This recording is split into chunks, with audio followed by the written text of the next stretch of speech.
What do you prioritize more? People liking you or your life's purpose? If you knew you could have everything you wanted if you just believed, would you take the first step or wait another 10 years? Here on the SDR&R podcast, we tackle everything holding us back.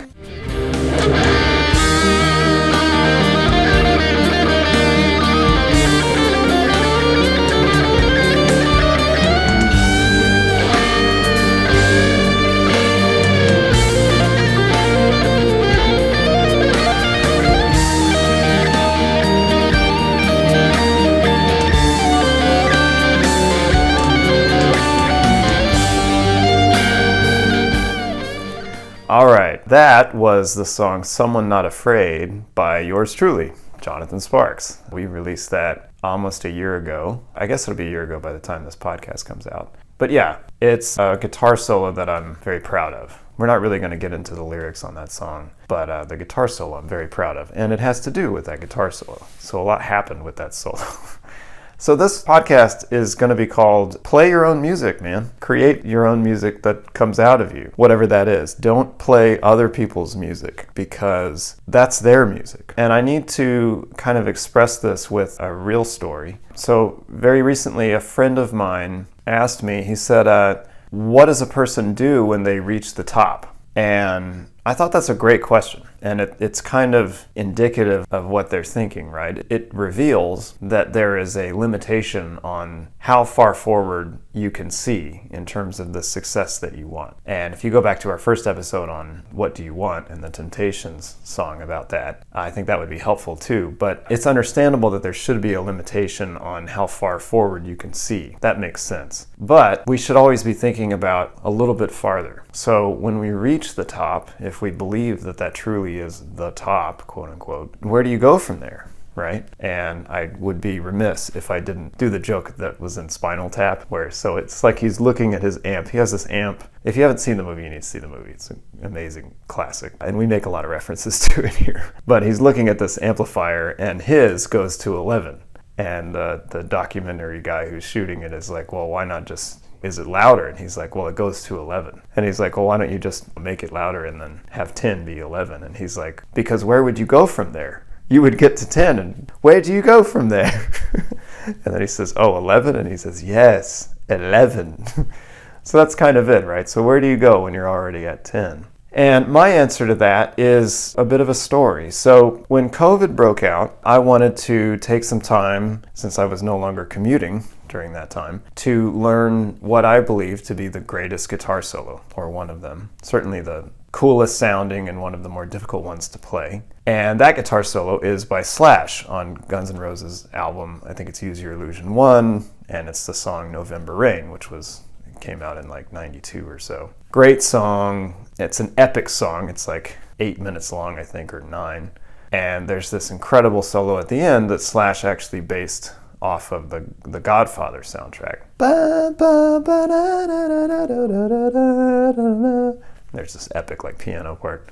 So I always wanted to learn that song, and before I went to school to get chops on guitar and get better, and back in high school I bought the tab book, which is like how to play it. Tabs are for guitarists that can't read notes yet. So the tabs will sort of let you know how to play it on guitar, not on anything else. And I couldn't really, for the life of me, play it back then. So I took a long time to slow it down, learn every little passage. There's some rather speed thrash licks in there, and get it down cold. And I got it down cold. It took me like a month, maybe 2. It took me a lot of practice. But once I finally got it down, I posted a video, got a bunch of views, which was great. But then I was kind of like, where do you go from there? 11. But no, I really didn't know where to go. I was kind of at a loss, because what other solos can I learn that are like the greatest solo of all time for me? And there weren't any, because to me that was the greatest solo of all time, or the one that I loved the most. So where do you go from there? I was sitting around, I was listening to a band rehearsal, and we were sort of just improvising over this song. And I heard my guitar playing in that rehearsal, and I realized that I had a lot of good ideas in my head that I remembered, and then I messed up. So if you ever played that rock and roll video game, I forget what band, something Rock Band, where you would like miss a note and it goes blank, it sort of poops out, it fizzles, it makes like this bad note. That's kind of what it was, right? But when I listened back to it, I could remember what I was trying to do. I could remember what was in my head, the music in my head. And I thought to myself, that music actually is pretty good if I could just pull it off. So why should I spend all this time trying to learn other people's guitar solos when I have guitar solos that I like, that are in my head, that need my practice and attention in order to sort of bring them into the world?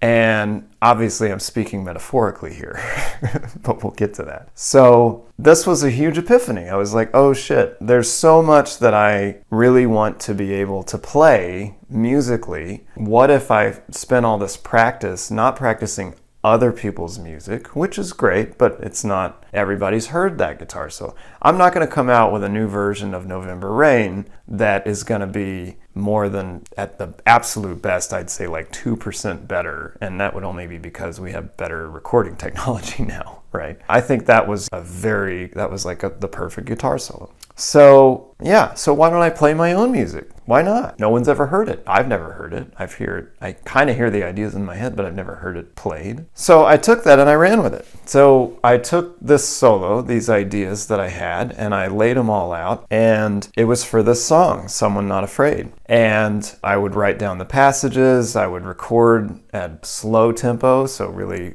like half speed or 75% normal speed, so that I could pull it off, right, and get it out there. And I would record each little snippet of that 30-second solo, and then I would woodshed those parts. And that took me another 6 weeks or so of practicing every day for 20 or 30 minutes just to get those licks in my fingers. But once I got it, it was mind-blowing. It was incredible because I was so proud of that solo, and I still am. And that's the one that you guys just heard. So there's some speed things in there. I planned it so that the melody of it fits chords that it's soloing over. So anyway, I don't want to get into technical music stuff. It'll probably bore you to tears, but I was very proud of it. And the reason I'm telling this whole story is because it's an answer to the question of where do you go when you get to the top. When you get to the top, normally the top is someone else's definition of the top. It's someone else's guitar solo. It's someone else's success. It's what you grew up with or what you saw when you were younger and you said, that guy or gal has made it.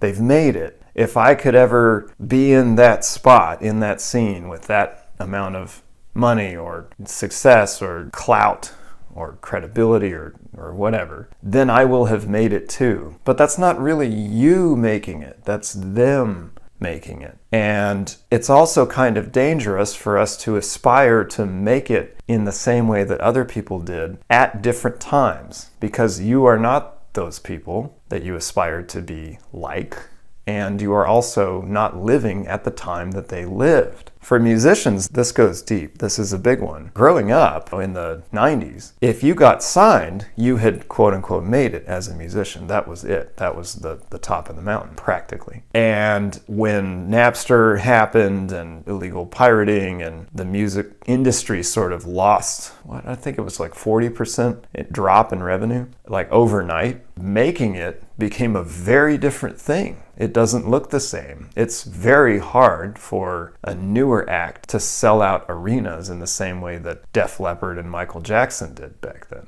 right? It still happens, but it's really rare now. And most of the money that's made in the record industry is on lower level concerts where you've got maybe 1,000 people or so for each show, which is still very cool and still very fun. And you can make a good amount of money, but it's just the whole industry is different. And if you get signed to a lower level label for a record deal, you have made it such that you can easily survive, but you're not making generational wealth out of that, right? You're not at the level of success that Def Leppard and Michael Jackson were, right? Your children's children are probably not going to see any of that revenue because it's different. It's a changed thing. So all of this is to say, find what success means for you. Find what your own mountain is. Find your own mountain and aspire to climb that mountain and get to that top. But chances are you haven't even figured out what that mountain is for yourself. You've seen it for other people, And that's all well and good, but the more you can find your own mountain, the better. Play the music that is in your heart and soul, that only you can play as a unique person in a unique time and place that's independent and fundamentally different from where people were in the 60s, 70s, 80s, these people that you're aspiring to be like. I also want to talk about this from an education standpoint. When you go to school, when you're an intern or an apprentice or what have you, you're normally trained on the most common problems for people on that career path that you're searching for, that you're going after. That doesn't necessarily mean that it will be problems for you. We're all unique individuals and we have our own talents and our own drawbacks, right? And you need to play your own music. You need to cater to your own strengths. And when you find your own weaknesses, learn about them and get better. But you're going to be different from everybody else in some way. And you're going to be very different from a lot of other people. I think it's funny. My daughter, and like me, younger, we don't have any stage fright really. I mean, we get a little nervous about it, but I'd say it's a pleasurable experience more than like a scary one.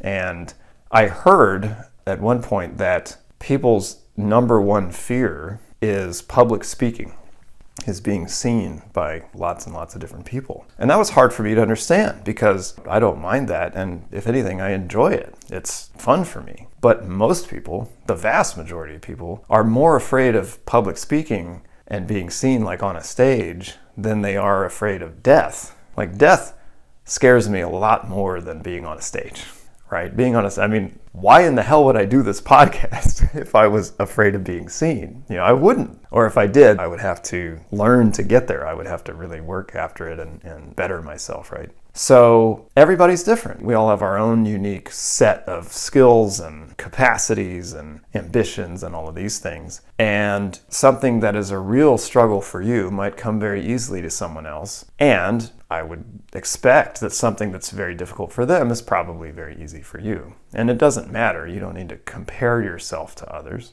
but find your own weaknesses and hone in on them. I noticed in guitar playing, and I'll make this quick because people that don't play guitar probably don't give a shit, but I was playing where my pinky would sort of flare out, and if you're watching the video you could see, but if this is the guitar neck, my pinky would come way out like 3 inches away from the guitar, from the fretboard, and that would stop me from playing fast. So what I learned is if I changed my technique and kept my pinky here like a couple centimeters away from the fretboard, then I can play a lot faster because my pinky has to go a matter of centimeters instead of a matter of inches to and from. It's just a logistical thing. But a lot of players don't have that problem. That's just unique to me. There's a lot of players that do, but that was one thing that I needed to get better at. And I had to train myself to get better at that in order to play these awesome shred metal songs that Slash was doing and that I wanted to play.